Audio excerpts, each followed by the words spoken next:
The president of Ukraine, Volodymyr Zelenskyy, has stripped the mayor of Odesa, Hennady Trukhanov, of Ukrainian citizenship. This was reported by the media, citing sources. The head of state stated on his Telegram channel that the presence of Russian citizenship has been confirmed for certain individuals, and corresponding decisions have been prepared regarding them. He added that the decree has been signed. Zelenskyy did not specify whom he was referring to, but during the national telethon, citing a source in the government, it was reported that the decree on the revocation of Ukrainian citizenship was issued against the mayor of Odesa, Hennady Trukhanov, and the former MP from OPZZH, Oleg Tsaryov, who has been convicted in Ukraine, and ballet dancer Sergei Polunin. The reason for revoking Trukhanov's citizenship was a petition published on the President's office website, which gathered the required 25,000 signatures for consideration by the head of state in less than a day. The author of the petition claims that open sources have repeatedly reported that Trukhanov holds a Russian passport and tax identification number, which is against the constitution of Ukraine. Trukhanov himself denies having a Russian Federation passport and called the decision to strip him of Ukrainian citizenship a falsification. In a comment to Suspilne, he stated that he would file a lawsuit in court. If his citizenship is revoked, Trukhanov will automatically cease to be the mayor of Odesa. It is still unknown who will take his position. According to Union, there are two possible scenarios for how events might unfold. According to the first scenario, the position of acting mayor could be taken by the secretary of the Odesa City Council, Ihor Koval. In the second scenario, a city military administration would be established, headed by Oleksiy Kimchenko, the deputy of the Odesa Regional Administration under Ole Kiper. The publication Dumska, citing sources, reports that a city military administration will be established in Odesa. Its head, preliminarily, will be the current head of the Dnipropetrovsk Regional Military Administration, Serhiy Vaisak.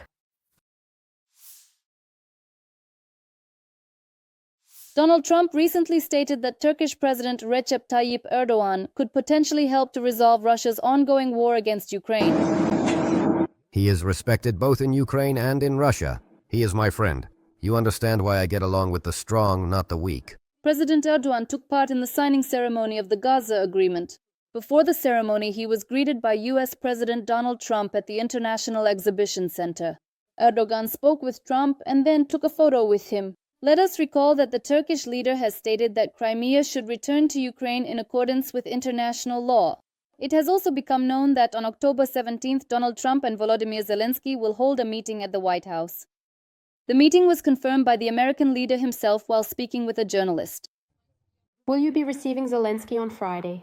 I think so. Axios, citing sources, reports that the leaders will discuss what weapons should be provided to Kyiv, including the possibility of supplying Tomahawk missiles, which would radically change the situation. An Axios source explained that there are certain issues that cannot be discussed over the phone. The publication also notes that long-range missiles would allow Ukraine to target remote areas of mainland Russia, including Moscow. Preliminarily, Zelenskyy is expected to arrive in the US on Thursday. The meeting with Trump will take place the following day. It should also be noted that on the last weekend, October 11th and 12th, the leaders of the two countries had 2 consecutive phone conversations. It is known that the parties discussed the possible transfer of Tomahawk missiles, Patriot air defense systems, as well as assistance to Ukraine in restoring its energy sector. The Federal Security Service of Russia has opened a case against businessman Mikhail Khodorkovsky and members of the Anti-War Committee of Russia for violent seizure of power and the creation of a terrorist organization. According to a statement from the FSB Public Relations Center, the grounds for the charges were the declaration of the Anti-War Committee of Russia adopted in 2023, as well as the creation of a platform for Russian democratic forces in the Parliamentary Assembly of the Council of Europe. In the opinion of the Security Service, Khodorkovsky presents this as an alternative to the authorities of the Russian Federation to Western countries. In addition, the Federal Security Service believes that the founders of the Anti-War Committee are allegedly financing organizations recognized as terrorist by the aggressor country, Ukrainian nationalist units, and are allegedly recruiting militants to seize power in Russia by force. A case under Articles on violent seizure of power and organizing a terrorist community has been opened against Khodorkovsky and another 22 people. In particular, this list includes the writer and human rights activist Viktor Shenderovich, political scientist and publicist Ekaterina Shulman, and other opposition figures. Khodorkovsky is also accused of publicly calling for terrorist activities. Khodorkovsky himself wrote on his Telegram channel that the adoption of the platform of Russian democratic forces in the Parliamentary Assembly of the Council of Europe is seen by the Kremlin as a major problem. According to him, 3 departments of the presidential administration, the Anti-Corruption Foundation and the FSB were categorically displeased by this. It should be noted that the Anti-War Committee of Russia considers Putin's regime a dictatorship and has repeatedly drawn attention to the illegitimacy of the new terms of the Russian dictator and the falsification of elections. Members of the organization state that one of their goals is a change of power in Russia, but they deny accusations of terrorism. If Russia were to attack Poland in 2025 the way it attacked Ukraine, it would be destroyed by NATO air forces and the alliance's ground troops. Former commander of U.S. forces in Europe, Ben Hodges, explained what could happen in the event of a direct confrontation between NATO and Russia. Kaliningrad would be eliminated within the very first hours. In the first hours, Kaliningrad would be gone, all Russian facilities destroyed. Any Russian military facilities in Sevastopol as well. Russia is likely preparing for a long-term military confrontation that goes beyond the current war in Ukraine. The Kremlin intends to sharply increase production of the latest T-90M tanks, creating a long-term threat to NATO. This is reported by the Institute for the Study of War.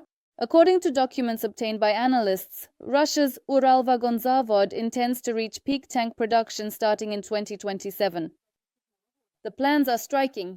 The peak is in 2028, with the production of 428 T-90M and T-90M2 tanks. The overall plan for 2027 to 2029 is to produce 1,118 new and modernized tanks. Analysts at the Institute for the Study of War note that these ambitious plans coincide with the current situation on the battlefield in Ukraine. There has been a noticeable decrease in the use of Russian tanks compared to 2023 to 2024. According to international security expert Taras Shevchenko, the Kremlin is using its experience of aggression against Ukraine to prepare for a possible attack on NATO. Currently, NATO's eastern flank and the North Atlantic Alliance as a whole are going through all the same phases of preparation for Russian aggression that Ukraine once went through. After this preparatory phase comes the stage of active hybrid operations, which we saw in February 2014 in Crimea. First comes propaganda and provocations, then a hybrid operation followed by ground actions. The expert believes that the threat of a full-scale war for the North Atlantic Alliance from Russia is more than real. Russian tourists in Egypt have been deprived of free strong alcohol, forbidden from going on excursions, and not allowed to leave their hotels, according to the Telegram channel Shot. This so-called lockdown happened because of the summit on Gaza. The channel's authors believe that 2 days of vacation for Russians were lost in the hotels of Sharm el-Sheikh. Today is October 11th, and look, we have these big planes flying today, summit. Guides warned tourists that it was not advisable to leave the hotels during the days of the summit. At the entrance, soldiers and police officers were on duty. Boat trips were also banned. The entire coastline was patrolled by military boats. Excursions to the old town of Sharm el-Sheikh are prohibited.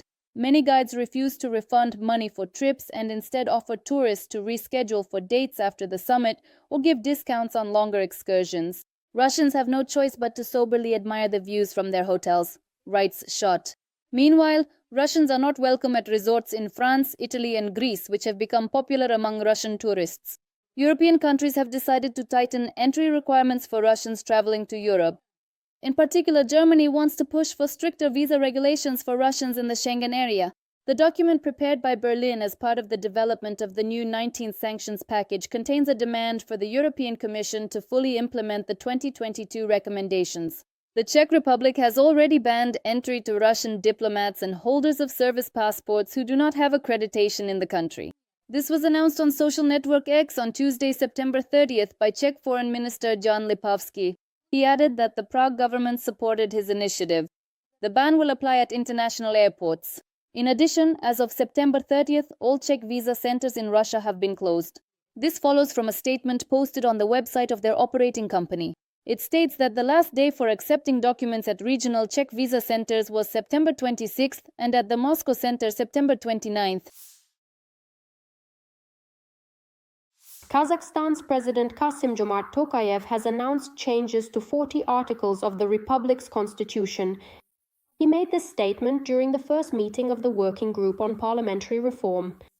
Earlier, the Kazakh leader proposed moving to a unicameral parliament.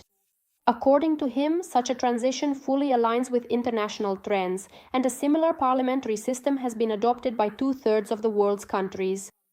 However, as the president of Kazakhstan stated, such an important step should only be taken through broad public discussion.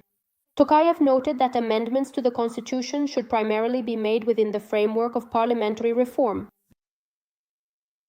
The changes will affect about 40 articles of the Basic Law. After that, it will be necessary to bring at least 10 constitutional laws and more than 50 codes and laws into compliance. This process, in essence, is comparable to adopting a new constitution. According to Tokayev, the main goal of the reform is to carry out a profound transformation of the entire representative branch of power. Thus, the legislative body will be able to fully realize its role as an institution that reflects the interest and will of the country's citizens. In August, the Kazakh president stated that there is no longer a family clan system in power in Kazakhstan. It is worth noting that Kassym-Jomart Tokayev is introducing a series of reforms that deprive the Kremlin of its former influence over Kazakhstan, which was possible during the rule of the previous president, Nursultan Nazarbayev, an ally of the Russian dictator Vladimir Putin. In particular, in the current version of the Kazakh constitution, Tokayev has limited presidential powers to a single term, which means that Nazarbayev will not be able to run for president again.